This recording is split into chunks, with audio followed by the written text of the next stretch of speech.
Hey guys, I'm Combat Craig and I'm a 100% disabled Desert Storm veteran. Today I'm going to be talking about the avoidance of pyramiding in your VA disability claim. I'm not an accredited agent or affiliated with the Department of Veterans Affairs in any way, and I make these videos to educate veterans about their VA disability claims. This is about veterans educating veterans. So please subscribe to my channel and click that like button.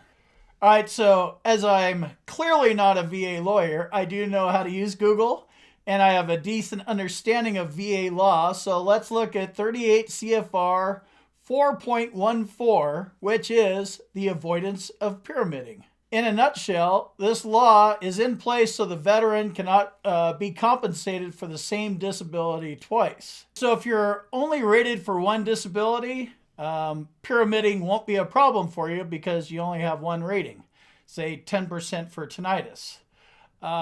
If you have multiple disabilities, the symptoms might overlap. And if overlapping occurs, you're only going to be rated for one of them. Once your claim gets on the desk of a VA rater, they will be looking at the diagnostic codes associated with each of your disabilities, but the VA is rating your symptoms and not your diagnosis. So if you have overlapping symptoms, then you're only going to receive one rating. All right, let's take a look at a few different ways that the avoidance of pyramiding can happen in your VA disability claim. And we'll start off with my VA disability claim. I was diagnosed with multiple mental health conditions, PTSD, major depressive disorder, and generalized anxiety disorder. And all those symptoms overlap, and I certainly can't tell the difference between them, and either can the VA rater. So what they ended up doing with me is they gave me a 70% rating for PTSD, and then they did not give me a rating for my other mental health conditions to avoid pyramiding.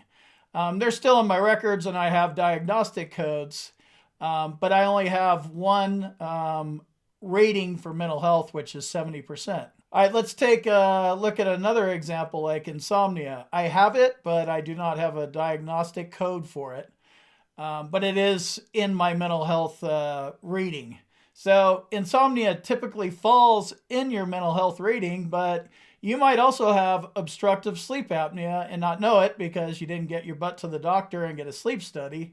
So if you think you might have sleep apnea, go get a sleep study. But if you get your obstructive sleep apnea service connected, then you could have one rating for insomnia over on mental health, and then you could have a totally separate rating for obstructive sleep apnea.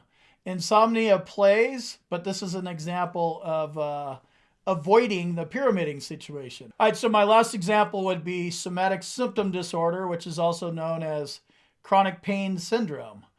Like insomnia, this would typically fall into a mental health rating, but if your chronic pain syndrome causes you chronic fatigue syndrome, meaning you have chronic fatigue and you don't get out of bed and you move around half as much as you used to, then it's possible to get a diagnosis for chronic fatigue syndrome, which is completely separate than mental health. So you could have a chronic fatigue syndrome rating at, say, 60%, in addition to a 70% rating for PTSD, and two different diagnoses, two separate ratings, and that's exactly what's going on in my claim. So I know the avoidance of pyramiding is a little tricky. If you have questions, please send me an email at combatcraig@vaclaimsinsider.com. And if you need help with your VA claim, you could sign up below at combatcraigwins.com, and we'll take a look at your claim and see if we can help you out in any way. With that, I will see you in the next video.